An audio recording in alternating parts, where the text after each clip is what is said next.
Science of wellbeing এর 4th সেমিস্টারের spiritual wellbeing আবার চলে এসেছি তোমাদের কাছে 3rd ইউনিট নিয়ে।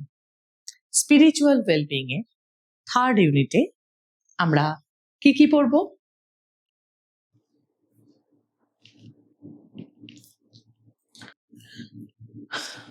Voluntary service, social connections, self care and self development, interconnectedness, social welfare. আমরা আমাদের আধ্যাত্মিকতার কে সঙ্গে নিয়ে যে ভালো থাকাটা আমাদের উজ্জীবিত করে, সেটা থাকতে গেলে কোন ধরনের আচরণগুলো জরুরি? Behaviours related with spiritual wellbeing, আধ্যাত্মিক ভালো থাকার জন্য যে আচরণগুলো জরুরি সেই আচরণগুলো নিয়ে আজকে আমরা পড়াশোনা করব। প্রথম হচ্ছে ভলান্টারি সার্ভিস অর্থাৎ স্বেচ্ছাসেবা। নেক্সট হচ্ছে সোশ্যাল কানেকশনস, সামাজিক যে সংযোগ, self care and self development, আত্মযত্ন এবং আত্মবিকাশ, ইন্টারকানেক্টেডনেস, একটা সম্পৃক্তি, সকলের সাথে একটা আন্তঃসম্পৃক্তি, আর সোশ্যাল ওয়েলফেয়ার অর্থাৎ সামাজিক অবদান বা সামাজিক কল্যাণ। এই ধরনের আচরণগুলো আমাদের আধ্যাত্মিকভাবে ভালো থাকার বিশেষ পথ আমাদের সামনে খুলে দেবে, যা আমাদের আলটিমেটলি জীবনের সার্বিক ভালো থাকাকে নির্দিষ্ট লক্ষ্যের দিকে এগিয়ে নিয়ে যাবে। Behavioural manifestation of spiritual wellbeing, আধ্যাত্মিক ভালো থাকার জন্য যে আচরণগত প্রকাশ থাকে, সে আচরণগত প্রকাশগুলো কি আমরা জেনে নিই। Spiritual wellbeing is finding greatest meaning and purpose of life as well as connection beyond oneself. জীবনের বৃহত্তর অর্থ, জীবনের বৃহত্তর লক্ষ্য কি? ক্ষুদ্র স্বার্থ, ক্ষুদ্র লক্ষ্য থেকে বৃহত্তর লক্ষ্যের দিকে এগিয়ে যাওয়া।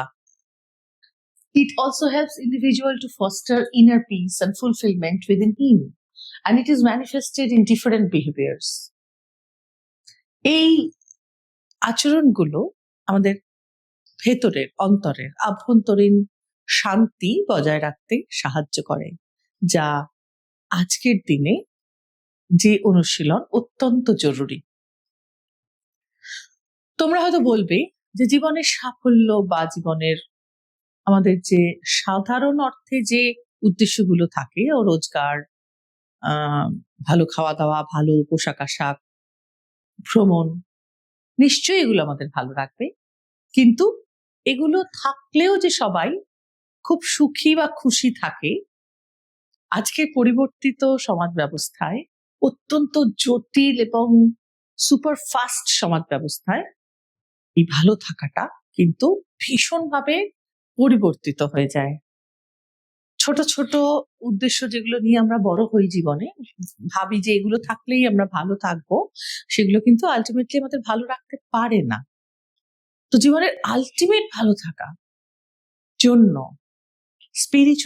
স্পিরিচুয়াল ওয়েলবিং জানতে হবে, জীবনে প্র্যাকটিস করতে হবে। সেটা কিভাবে করব? এটা আমাদের ইনার পিসকে অবশ্যই নার্চার করে, এবং এটা বিভিন্ন আচরণের মাধ্যমে সেগুলো প্রকাশিত হয়। যেমন প্রেয়ার, প্রার্থনা সবসময় যে খুব রিলিজিয়াস প্রেয়ার হবে তা নয়। আমাদের সারাদিনটা যেন ভালো যায়, সেটা আমরা নিজের কাছেও প্রার্থনা করতে পারি। আমাদের জীবনের বিভিন্ন যে আকর্ষণীয় দিক আমাদের কাছে, যার কাছে পড়াশোনা, যার কাছে সঙ্গীত, যার কাছে নৃত্য, সেগুলির কাছেও আমরা প্রার্থনা জানাতে পারি প্রতিদিন। সেইগুলির কাছেও আমাদের প্রার্থনা থাকা উচিত। প্রার্থনা মানে একনিবিষ্ট চাওয়া উইথ পোলাইটনেস, যে আমরা যেন সেইগুলো প্রাপ্তি ঘটে আমাদের জীবনে। নিয়মিত প্রার্থনা, মেডিটেশন, ধ্যান, কম্প্যাশন, অল্ট্রুইজম অ্যান্ড সিকিং ডিপার আন্ডারস্ট্যান্ডিং। একটা ভিতরের বোধ বা উপলব্ধির উদয়, সাহায্য করা, স্নেহ, ভালোবাসা, helping build resilience against stress, anxiety, and depression while promoting positive emotions and healthy relationships. জীবনে চলার পথে নানা রকম সমস্যা দেখা দেবে, নানা রকম অ্যাংজাইটি বা স্ট্রেস আমাদের জীবনে চলার পথে আমরা পাই, কিন্তু এই ধরনের স্ট্রেস বা অ্যাংজাইটি আমাদের কিন্তু যেন পরাস্ত করতে না পারে, আমাদের যেন থমকে দিতে না পারে। এই জন্য স্পিরিচুয়াল ওয়েলবিং আমরা প্র্যাকটিস করি, এবং এই প্র্যাকটিসের মাধ্যমে আমরা কি করি, আমরা আমাদের পজিটিভ ইমোশন গুলিকে বজায় রাখতে পারি। জীবনের চরম দুর্দশাতেও আমরা নেতিবাচক যাতে হয়ে না যাই, নিজের প্রতি আস্থা রাখতে পারি এবং শান্ত সংযত ধৈর্যশীল থাকতে পারি।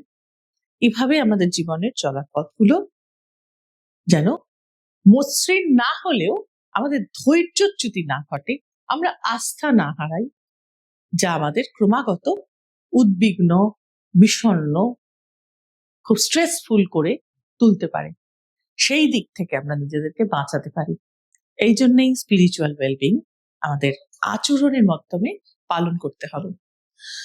এবার দেখব ঠিক কোন জাতীয় আচরণ করলে আমরা স্পিরিচুয়াল ওয়েলবিং এর প্র্যাকটিসটা আমরা রাখতে পারবো, যে আমাদের নিজেদের জীবনকে একটা অন্যরকম পরিপূর্ণতায়, অন্যরকম সন্তুষ্টিতে ভরিয়ে দিতে পারবে, এবং একই সাথে আমাদের ভিতরের যে আত্মোন্নতি এবং নিজের ভিতরের যে একটা শক্তি, একটা সামর্থ্য জাগ্রত করতে পারবে, নিজের ওপর বিশ্বাস প্রকাণ্ড হয়ে যায় এই ধরনের আচার আচরণ অনুশীলনের মাধ্যমে।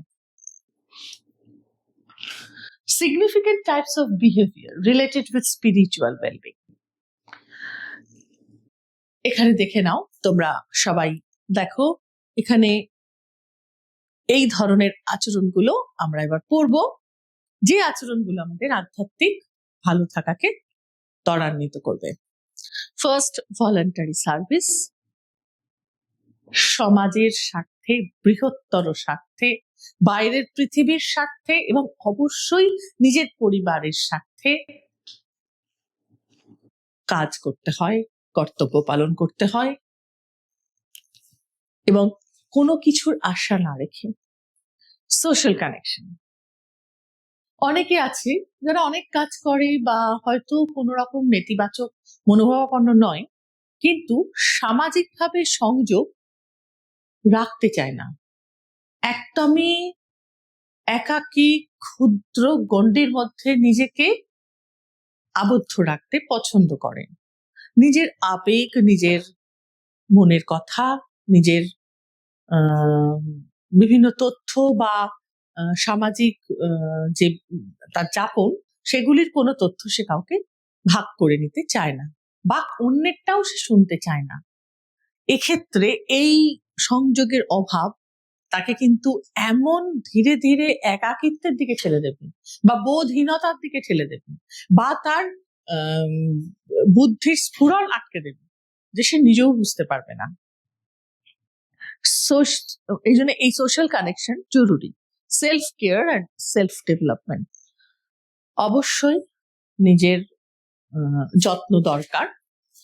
এখানে যত্ন মানে যথাযথ রক্ষণাবেক্ষণ, নিজেকে নিয়ে কোনো পজেসিভনেস নয়, নিজেকে নিয়ে অবসেশন নয়, কিন্তু প্রপারলি নিজের মেইনটেনেন্স।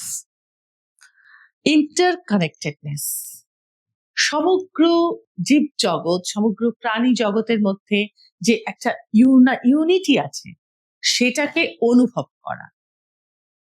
এবং সোশ্যাল ওয়েলফেয়ার, সামাজিক কল্যাণকর কাজকর্মে নিজেকে ব্যাপৃত রাখা। এগুলো কিভাবে করব এবং এগুলো আমরা কতটা করব, এবং এগুলোর মাধ্যমে আমরা কোথায় গিয়ে কিভাবে নিজেদেরকে সুন্দরভাবে পরিচালিত করব আমাদের জীবন পথে, সেটা আমরা এবার দেখে নেব।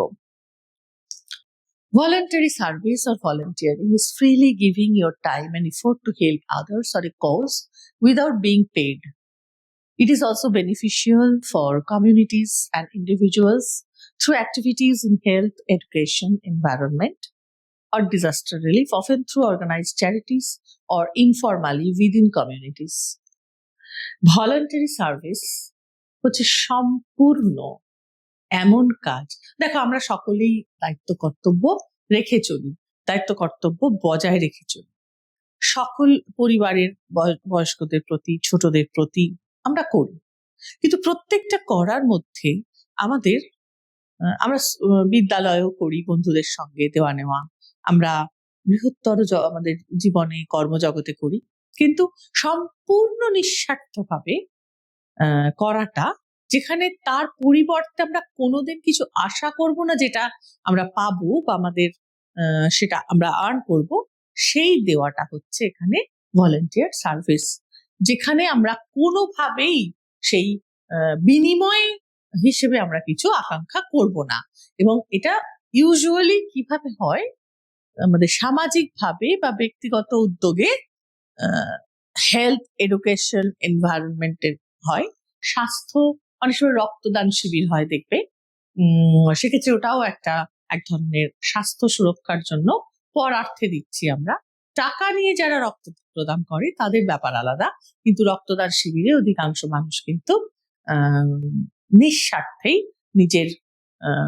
নিজে ভালো থাকার সাথে সাথে সামাজিকভাবে অসুস্থ মানুষগুলো যেন ভালো থাকতে পারে, সেই উদ্দেশ্যেই রক্তদান শিবিরের আয়োজন করা হয়। এরকম এডুকেশনের ক্ষেত্রেও অনেক সময় দুস্থ ছাত্রছাত্রীদের সাহায্য প্রদানের উদ্দেশ্যে বই, পুস্তক দেওয়া হয়, বা গরিব যারা অর্থনৈতিকভাবে নিচের তলায় রয়েছে, প্রত্যেক ক্লাসে, নতুন ক্লাসে ওঠার সময় তাদের ছেলে মেয়েদের জন্য বইয়ের ব্যবস্থা করা হয়। অনেক এনজিও বা অনেক প্রতিষ্ঠান রয়েছে, তারা এগুলো করে এবং তাদের মাধ্যমে বহু মানুষ এগিয়ে যায়। ডিজাস্টার রিলিফ, আমরা দেখেছি বিভিন্ন বিপদ, মানে বিভিন্ন প্রাকৃতিক বিপর্যয়ে বা মানুষের তৈরি করা বিপর্যয়তেও যখন বিপর্যস্ত হয় অসংখ্য মানুষ, সেই ত্রাণ কার্যে, বিপর্যয় থেকে ত্রাণের উদ্দেশ্যে অনেক সময় অনেক চ্যারিটি বা অনেক গ্রুপ এগিয়ে আসে, ব্যক্তিগতভাবেও অনেককে এগোতে দেখা যায়, often through organized charities or informally within communities. তো এইভাবে আমরা এমনকি যুদ্ধ ক্ষেত্রেও আমরা দেখেছি সৈনিকদের সাহায্যার্থে বিভিন্ন যুদ্ধের সময় সৈনিকদের বেশি করে যাতে সাহায্য পাঠানো যায়, সেই অর্থেও কিন্তু মানুষ নিঃস্বার্থে দান করে থাকে। এগুলো হচ্ছে ভলান্টিয়ারি সার্ভিস। নেক্সট হচ্ছে সোশ্যাল কানেকশনস। সামাজিক কানেকশন অবশ্যই দরকার, বিশেষত আজকের দুনিয়ায় যেখানে সারা পৃথিবীটা এক মুহূর্তে পরস্পরের সাথে সংযুক্ত, এক মুহূর্তে তথ্যের আদান প্রদান ঘটে যাচ্ছে, মুহূর্ত কাটছে না। একটা জায়গায় ভূমিকম্প হলে 1 মিনিটের মধ্যে সেই জায়গায় বিভিন্ন সোশ্যাল মিডিয়াতে খবরের চ্যানেলে চলে আসছে ভূমিকম্পের কথা।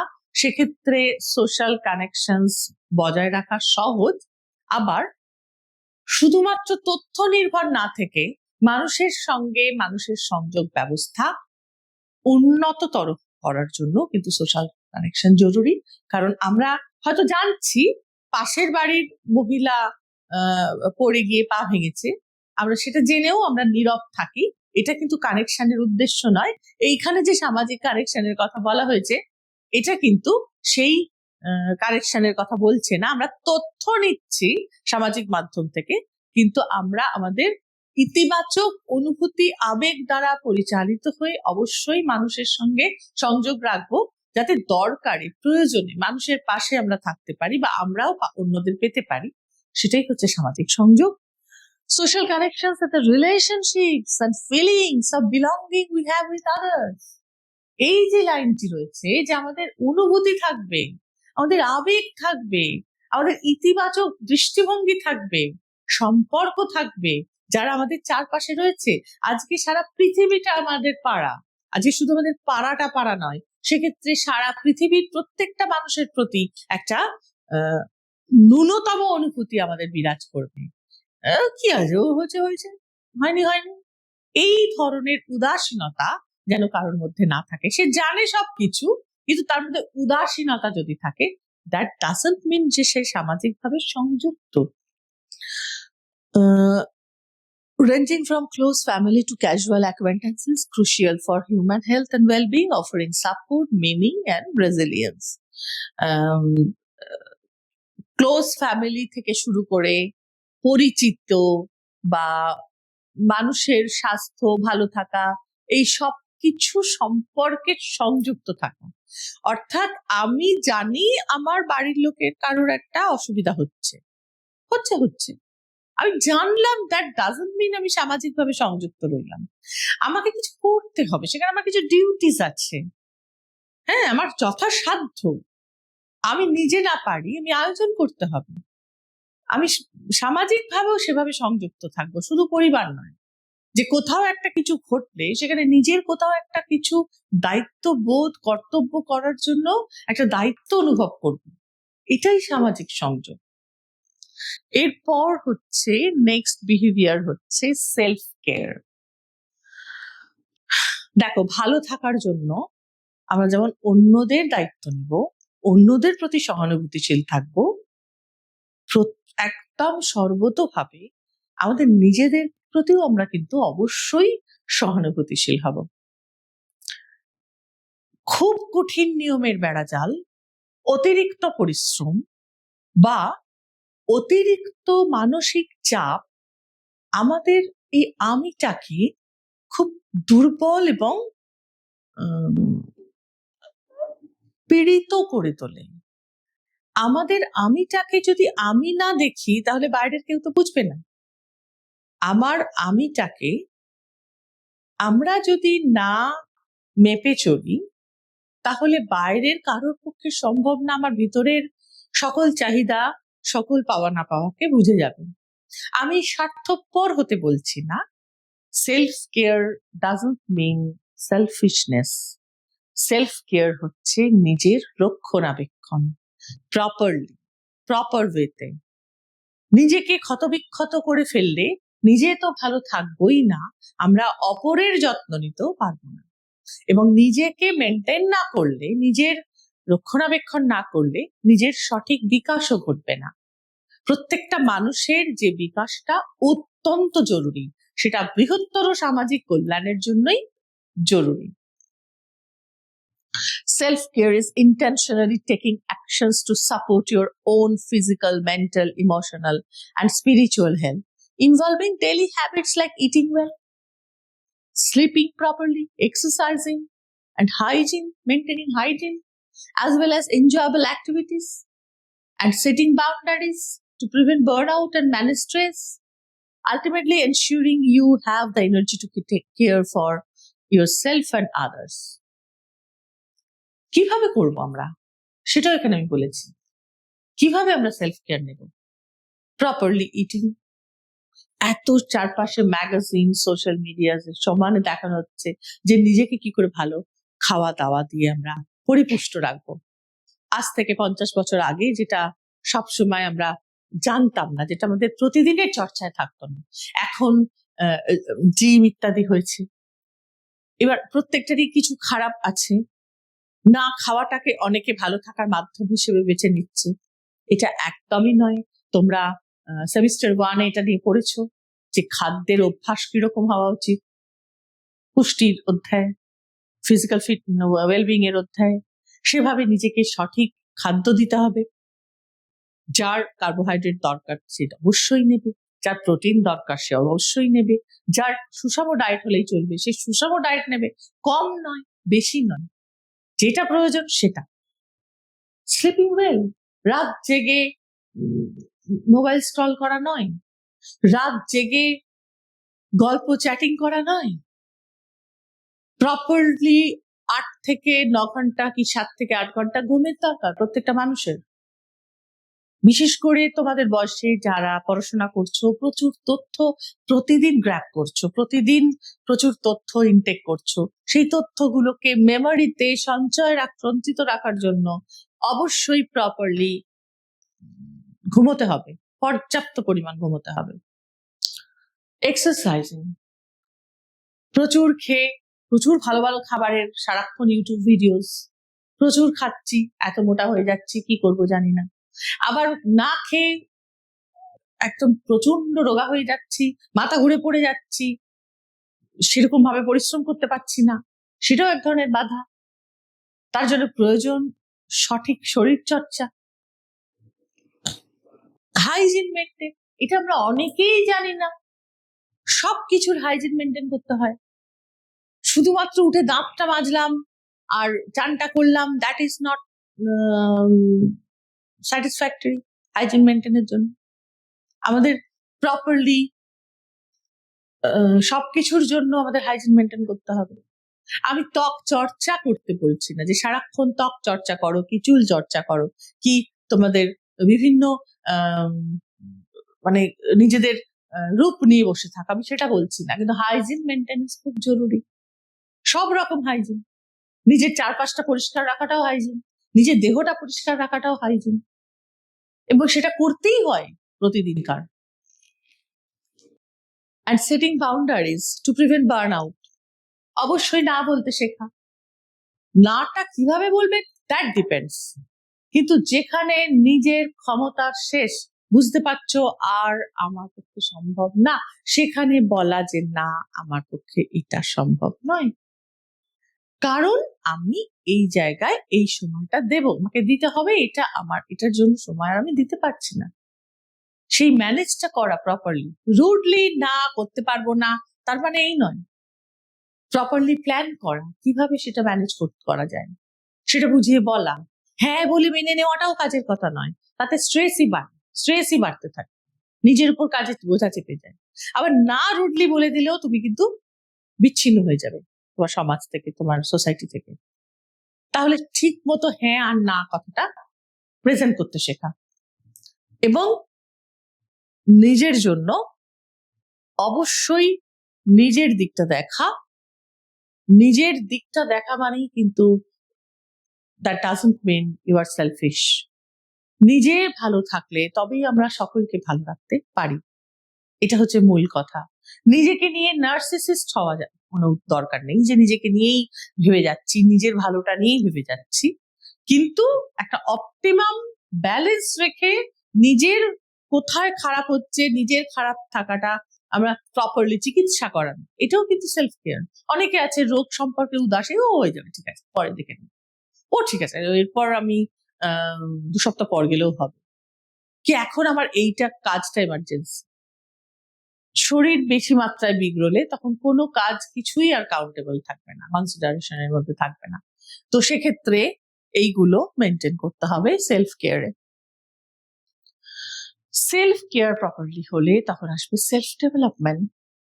Self development or personal development is the lifelong process of improving your skills, knowledge, and potential to achieve personal fulfillment and goals, involving activities like learning new things, setting goals, building healthy habits, enhancing self awareness, and strengthening relationships for a better quality of life.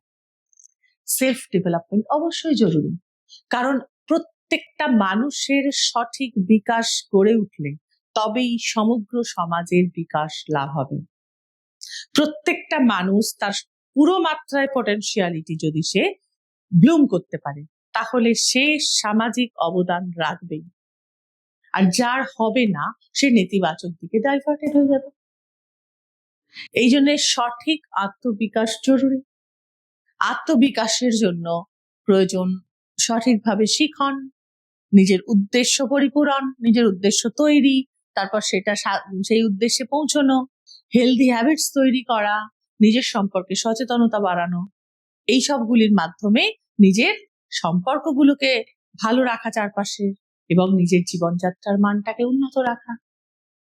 এই যে self কথাটাকে আমি বারবার জোর দিচ্ছি, self care and development, এই দুটো যদি না থাকে, কোনো একজন ব্যক্তি যদি পরিচ্ছন্ন ভালো মানুষ না হয়, সুসংহতভাবে ভালো মানুষ না হয়, তাহলে গোটা সমাজের প্রত্যেক মানুষ হচ্ছে এক একটি একক। তাই প্রত্যেকটি একক যদি ভালো থাকে তাহলে সামগ্রিক আয়োজনটাও সুন্দরভাবে সমাধান হবে, সুন্দরভাবে প্রগতির পথে এগোবে।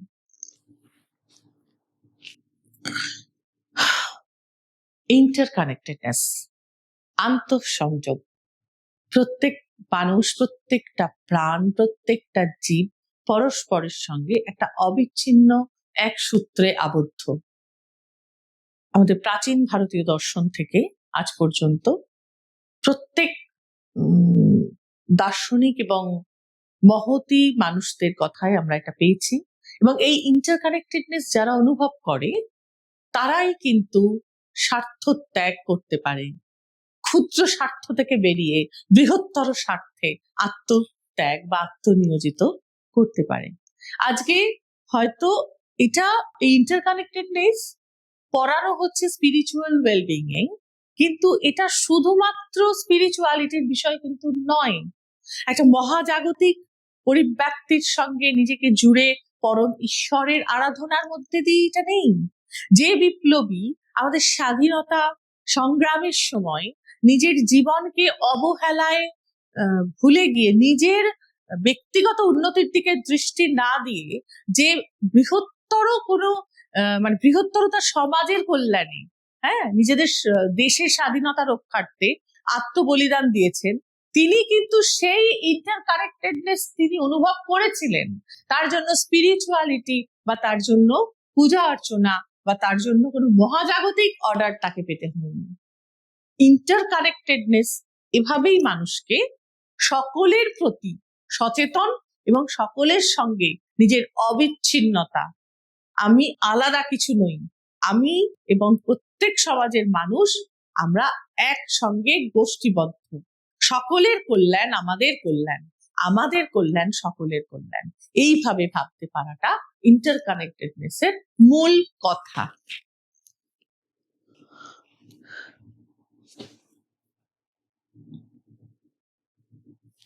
সোশ্যাল ওয়েলফেয়ার, আমি চলে এলাম একদম লাস্ট যে আচরণ, social welfare. Social welfare refers to the well-being of a society provided through government programs like pensions, healthcare, unemployment aid, family support, and voluntary efforts aiming to meet basic needs, manage social problems, and improve overall human condition, often involving financial aid, health coverage, and services for vulnerable groups like the elderly, disabled, and children. সমাজের সামগ্রিক ভালো থাকার জন্য সমাজের অনেক মানুষের, প্রত্যেক মানুষের জন্য কিছু না কিছু অবদান মানুষকে রাখতেই হয়। একটা বয়সের পর এই বোধ বেশি করে জাগ্রত হয়, যখন আমাদের সমস্ত কাজ, আমাদের জীবনের প্রাথমিক যে দায়িত্বটুকু আমরা পালন করে ফেলি, তখন আমরা আসি সামাজিক এই অবদানমূলক কাজকর্মে। কিন্তু এর যে ভাবনা, এর যে ধারণা, এর যে বেনিফিট, এটার মূল কথাগুলো কিন্তু আমাদের ছোটবেলা থেকে আমরা শিখি, আমরা লার্ন করি যে সামাজিক অবদান রাখা প্রত্যেকটি মানুষের জন্য জরুরি। Health care, pension, unemployment aid, family support, এইগুলোর মাধ্যমে আমরা বিভিন্ন সামাজিক কর্মের সাথে, সামাজিক অবদানমূলক কর্মের সাথে জড়িত থাকতে পারি। এবং এই ধরনের কাজ হচ্ছে, অনেক মানুষকে দেখা যায় যে সে একটা ডিসেবল পার্সনদের নিয়ে একটা সংস্থা তৈরি করেছে, বা মানসিক প্রতিবন্ধীদের জন্য সে কিছু কাজ করছে। কেউ হয়তো স্পেশাল এডুকেটর আছেন যিনি তার নিজের চেম্বারের বাইরেও গিয়ে এনজিওতে অনারারি সার্ভিস দিচ্ছেন। এই ধরনের কাজগুলো কিন্তু সামাজিক কল্যাণকর কাজ এবং নানা রকম সোশ্যাল ওয়েলফেয়ারের সঙ্গে সংযুক্ত থাকে বিভিন্ন এনজিও। গ্রুপ ওয়েতে আমরা করি, পার্সোনালিও আমরা অনেক সময় সামাজিক অবদানমূলক কাজ করে থাকি। কখনো হয়তো কারোর গরিব মানুষ, তার বাচ্চাটা পড়াশোনা করতে পারছে না, সেক্ষেত্রে তাকে কোনো একটা এনজিওর সাথে যোগাযোগ করিয়ে দেওয়া বা নিজে থেকে তার পাশে দাঁড়ানো, এরকম ধরনের সামাজিক অবদানমূলক কাজ মানুষ করে থাকে এবং সেইটা করার প্রবণতা অবশ্যই রাখা উচিত। এবং এই ধরনের কাজকর্ম শুধু হয় জানলে হবে না, নিজে নিয়মিত সেই ধরনের কাজ করতে হবে। সকলে মিলে যারা আমরা প্রিভিলেজড, অন্তত সেই ক্রিম সোসাইটির মানুষেরা, আমরা যারা অনেক উপর তলায় রয়েছি, আমাদের সমাজের অন্তত নিচু তলার মানুষদের জন্য সেই অবদানমূলক কাজকর্ম রাখাটা খুবই জরুরি, যার ফলে সমাজ কিন্তু তার সার্থকভাবে তার সফলতার সাথে এগোবে প্রগতির দিকে। তো আমরা সেই আচরণগুলো করলাম এখানে, যেগুলোর মাধ্যমে আমরা আধ্যাত্মিকতার চর্চা করতে পারবো, আধ্যাত্মিক ভাবে ভালো থাকার চর্চা করতে পারবো, যে আচরণগুলো দৈনন্দিন জীবনযাপনের মধ্যে সংযুক্ত রাখলে। আজকে সেকেন্ড ইউনিটটা এখানেই শেষ হলো।